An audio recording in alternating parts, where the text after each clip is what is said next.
ආයුර්වේදයට අනුව මේ සයිටිකා රෝගී තත්ත්වය හඳුන්වනවා ගුඩ්‍රසි කියලා. මේ පුද්ගලයා ඇවිදින්නේ පැත්තකට බර වෙලා. ඒ කියන්නේ ගිජුලිහිණියක ආකාරයට පුද්ගලයා ඇවිදිනවා. ස්පික් පූර්වා කටේ පෘෂ්ඨෝරු ජානු ජංගා පදං ක්‍රම. ඒ කියන්නේ මේ කටේ තික ප්‍රදේශ වලින් ආරම්භ වෙන වේදනාව නිතම්බ කෙන්ඩ කලව ඊට පස්සේ ජානු සන්ධිය ආශ්‍රිතව මේ වේදනාව ඇති වෙනවා. අපිට සාමාන්‍යයෙන් මෙහෙම තුනටියේ කැක්කුමක් ආපු පළියට මෙහෙම කොඳුරටපේලේ ස්නායු තෙරපුමක් කියලාම කියන්න අමාරුයි. සමහර ලාවට මුත්‍රවාහිනී පද්ධතිය ආශ්‍රිත රෝගයක් වෙන්න පුළුවන්. සමහර ලාවට මේ කාන්තාවකගේ නම් ගර්භාෂය ආශ්‍රිත රෝගයක්, ඩිම්බකෝෂ ආශ්‍රිත රෝගී තත්ත්වයක් වෙන්න පුළුවන්. නැත්නම් ඒ ආශ්‍රිත පවතින අවයවයන්ගේ යම් වෙනස්කම් නිසා ඇතිවන රෝගී තත්ත්වයක් වෙන්න පුළුවන්. මේ නිසා රෝගයට පළමුව ප්‍රධාන වශයෙන් රෝග විනිශ්චය ඉතාම වැදගත් කාරණයක් වෙනවා. පාරම්පරික හෙළවෙදකමේ නූතන සම්ප්‍රාප්තිය.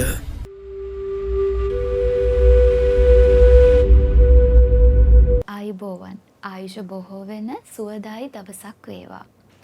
ලොව පුරා සිටින වැඩිහිටියන් බොහෝ දෙනෙක් බොහෝ සෙයින් විවිධ වර්ගයේ රෝගී තත්ත්වයන් වලට භාජනය වෙනවා.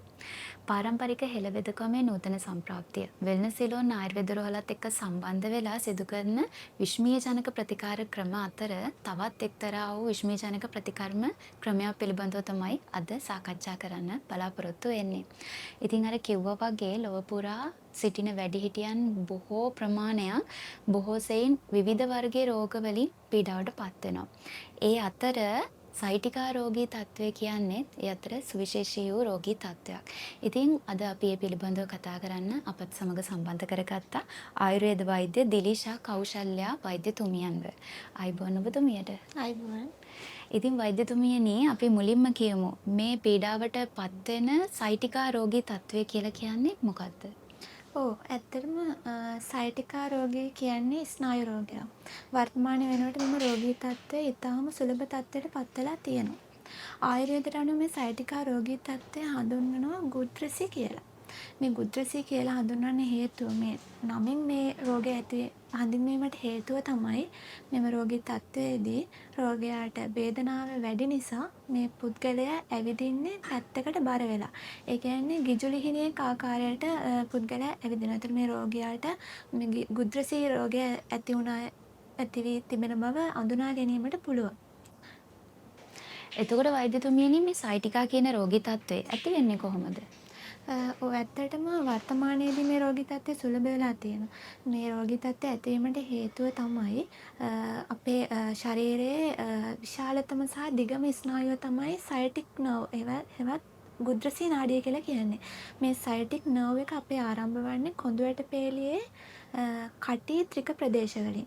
මේ කටි ත්‍රික ප්‍රදේශ වලින් ආරම්භ වෙන මේ ස්නායු මූලයන් කීපයක් එකට එකතු වෙලා ගුඩ්‍රසි නාඩිය නිර්මාණය වෙනවා.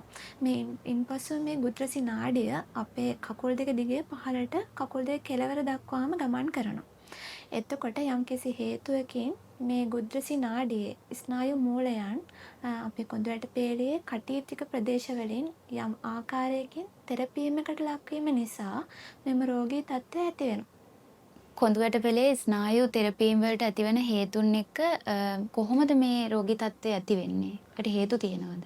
ඇත්තට මෙහෙම ස්නායු තෙරපීම් ඇතිවීම ප්‍රධාන හේතුව වර්තමානයේදී නම් මේ වැරදි ඉරියව්. කොඳු ඇටපේළිය ආශ්‍රිත රෝගවලට ප්‍රධානතම හේතුව අපි පාවිච්චි කරන වැරදි ඉරියව්. එතකොට අපි වැඩි වේලාවක් වාඩි වෙලා සිටීම වර්තමානයේ කාර්යබහුල ජීවන රටාවත් එක්ක ගොඩක් පුද්ගලයන්ට එක දිගට වාඩි වෙලා ඉන්න සිදුවන අවස්ථාවන් තියෙනවා. ඒ වගේම සමහරුන්ට ගොඩාක් වෙලා එක දිගට හිටගෙන ඉන්න වෙන අවස්ථාත් තියෙනවා.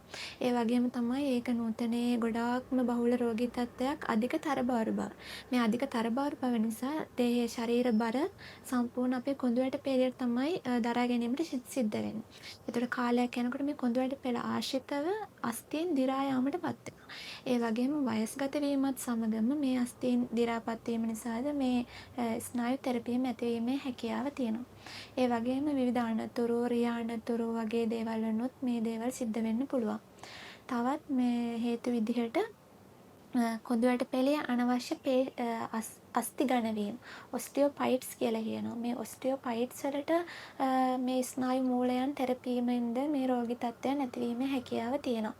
ඒ වගේම අපි සමබල ආහාරයක් නොගැනීම, විටමින් D සුලභ ආහාර නොගැනීම, කැල්සියම් බහුල ආහාර නොගැනීම ආදී හේතු කාරණා නිසා මේ කොඳුයට පෙළේ ආශ්‍රිත අස්ථීන් දි รา යාමට පත් වෙලා මේ විදිහ ස්නායු තෙරපීම් ඇතිවීමේ අවදානමක් තියෙනවා. එතකොට වෛද්‍යතුමියනි දැන් මේ කියන සයිටිකා රෝගී තත්ත්වයන් වලට තත්ත්වය ඇතිවෙච්ච පුද්ගලයෙකු අපි කොහොමද හඳුනගන්නේ? රෝග ලක්ෂණ මොනවද අපිට හඳුනගන්න පුළුවන්? ඔව් මේ රෝගී තත්ත්වය හඳුනගන්න ඇත්තටම ආයුර්වේදයේ සඳහන් වෙලා තියෙන ශ්ලෝකයක් මෙහෙම ස්පික් පූර්වා කටේ පෘෂ්ඨෝරු ජානු ජංගා පදං ක්‍රමත්. ඒ කියන්නේ මේ කටේ තික ප්‍රදේශ වලින් ආරම්භ වෙන වේදනාව නිතඹ කෙන්ඩ කලව ඊට පස්සේ ජානු සංධිය ආශ්‍රිතව මේ වේදනාව ඇති වෙනවා. එතකොට රෝගියා පවසන්නේ මේ තුනටි ආශ්‍රිතව ඇතිවන රෝගී වේදනාව කකුල් දෙක දිගේ පහළට කකුල් කෙළවර දක්වාම විහිදෙන ආකාරයක් තමයි රෝගියා අපිට ඇවිත් පවසන්නේ. ඒ වගේම සමහර රෝගීන්ට කකුල් දෙකේ හිරිය දැවිල්ල වගේ තත්ත්වات ඇතිවීමේ හැකියාව තියෙනවා. සමහරවිට මේ ලක්ෂණ තුනම තියෙන්නත් පුළුවන්. එක ලක්ෂණයක් පවතින්නත් පුළුවන්. හැම රෝගී තත්ත්වයකටම ප්‍රතිකාර අවශ්‍ය වෙනවනේ. එතකොට වෛද්‍යතුමියනි ආයුර්වේදයට අනුව මෙම සයිටිකා රෝගී තත්ත්වයට මොනවද කරන්න පුළුවන් ප්‍රතිකාර? ඔව් ඇත්තටම ආයුර්වේදයේ සාර්ථක ප්‍රතිඵල ලබා ගන්න පුළුවන්. මූලිකම කාරණය තමයි රෝගය නිසි පරිදි හඳුනා ගැනීම. නිවැරදි රෝග විනිශ්චය ඉතාම වැදගත් වෙනවා. අපිට සාමාන්‍යයෙන් මෙහෙම තුනටියේ කැක්කුමක් ආපු පළියට මෙහෙම කොඳුයට පෙළේ ස්නායු තෙරපුමක් කියලාම කියන්න අමාරුයි. සමහර ලාවට මුත්‍ර වාහිනී පද්ධතිය ආශ්‍රිත රෝගයක් වෙන්න පුළුවන්. සමහර ලාවට මේ කාන්තාවකගේ නම් ගර්භාෂය ආශ්‍රිත රෝගයක්, ඩිම්බකෝෂ ආශ්‍රිත රෝගී තත්ත්වයක් වෙන්න පුළුවන්. නැත්නම් ඒ ආශ්‍රිත පවතින අවයවයන්ගේ යම් වෙනස්කම් නිසා ඇතිවන රෝගී තත්ත්වයක් වෙන්න පුළුවන්. මේ නිසා රෝගයට පළමුව ප්‍රධාන වශයෙන් රෝග විනිශ්චය ඉතාම වැදගත් කාරණයක් වෙනවා. එතකොට හරියටම අපි මෙහෙම රෝග විනිශ්චය කරාට පස්සේ මෙහෙම රෝග විනිශ්චය කරන්න අපිට පුළුවන් අපිව සායනිකව රෝගියා පරීක්ෂණය කිරීමෙන් පරීක්ෂා කරලා අපිට අඳුර ගන්න පුළුවන්. එතකොට අපි සාමාන්‍ය රෝගියා උඩු අතට තියලා දණ හිස නමන්නේ නැතුව ක්‍රමෙන් කකුල හිමින් උස්සනකොට රෝගියාගේ තුනටියේ ප්‍රදේශයේ ඇතිවන තදබල වේදනාව කකුල දිගේ පහළට ඇතිවෙන බවක් රෝගියා පවසනවා. එහෙම අපිට සායනිකව අඳුර ගන්න පුළුවන්. ඒ වගේම එක්ස්රේ කිරණ පරීක්ෂණ, MRI, CT පරීක්ෂණ වලින් මේ රෝගී තත්ත්වය හඳුනා ගන්න පුළුවන්.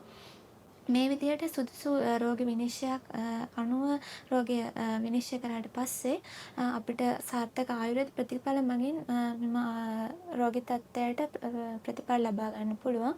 එහිදී අපි තෛල අභ්‍යංග ක්‍රම, කටි වස්ති, තෛල පිච්චු, එතකොට වස්ති කර්ම, වමන විරේක වැනි ශෝධන කර්ම එවැනි ප්‍රතිකාර මගින් රෝගියාගේ ප්‍රකෘතිය, රෝගයේ තත්ත්වය අනුව අපි රෝගියාට ප්‍රතිකාර ලබා දෙනවා. ඒ අනුව සාර්ථක ප්‍රතිඵල අපිට ලබා ගන්න පුළුවන්. මේ කියන විදිහට වෛද්‍යතුමියනි ප්‍රතිකාර නොගැනීමෙන් අපිට මේ සයිටිකා රෝගයට ඇති වෙන්න පුළුවන් උපද්‍රව මොනවද?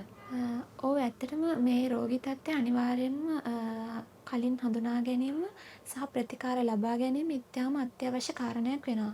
මේට හේතුව අපේ සාමාන්‍ය කකුල් දෙකේ ගති ගන්ධන ක්‍රියාවන්. ඒ කියන්නේ මූවමන්ට්ස් වගේම සෙන්සරි ෆන්ක්ෂන්ස් සහ මෝටර් ෆන්ක්ෂන්ස් කියන දෙකම පාලනය කරන්නේ මේ ගුද්‍රසි නාඩියේවත් සයටික් ස්නායු මගින්. එතකොට මේ ස්නායුවේ ක්‍රියාකාරීත්වය අඩපණ වීම මගින් පාදයේ මාංශ පේශි ක්ෂය වීම, පාදයේ ක්‍රියාකාරීත්වය අඩපණ වීම, සමහර වෙලාවට කල්ගත වීමෙන් රෝගියා සම්පූර්ණයෙන්ම ඇවිදීමට පවා නොහැකි තත්ත්වයට පත්වීමේ හැකියාව තියෙනවා. මේ නිසා සුදුසු ප්‍රතිකාර ඉක්මනින්ම ලබා ගැනීම ඉතාම වැදගත් කාරණයක් වෙනවා. සයිටිකා රෝගී තත්ත්වය පිළිබඳව කතා කරනකොට අපිට මුලින්ම මතක් වෙන්නේ වැඩිහිටියන්ට තමයි මේ රෝගී තත්ත්වය බෙහෙවින්ම බලපාන්නේ කියලා. නමුත් වෛද්‍යතුමියන් පැවසූ විදිහට අද පවතින සමාජයත් එක්ක කාර්යබහුල ජීවිතයත් එක්ක මේ රෝගී තත්ත්වය එක එක ආකාරයෙන් විවිධාකාරයෙන් පුද්ගලයින්ට බලපාන ආකාරයන් තියෙනවා.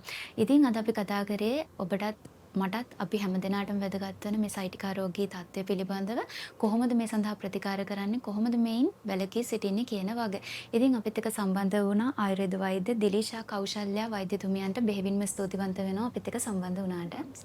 ඉතින් ඔබට පුළුවන්කම තියෙනවා ඔබ පීඩා විඳින රෝගී තත්ත්වයන් වලට නිසකවම ආයුර්වේද ප්‍රතිකාර ක්‍රම ලබා ගන්න නම්බර 56 පැපිලියාන පාර නැදිමාල දෙහිවල කියන ස්ථානයට આવොත් ඔබට පුළුවන් ඔබට අවශ්‍ය කරන ප්‍රතිකාර ලබා ගන්න. එහෙමත් නැත්නම් ඔබට පුළුවන්කම තියෙන 0777 340 704 හෝ 0777 340 741 කියන දුරකථන අංක වලට කතා කරලා ඔබට අවශ්‍ය කරන ප්‍රතිකාර ලබා ගන්න. නැවතත් වටිනා කියන සාකච්ඡාවකින් යලිත් හමු වෙන බලාපොරොත්තු වෙන ඔබට සුවදායි ජීවිතයක්. වෙල්නස් සිලෝන් ආයුර්වේද හොස්පිටල් නොම්බර 56 පැපිලියාන පාර නැතිමාල දෙහිවල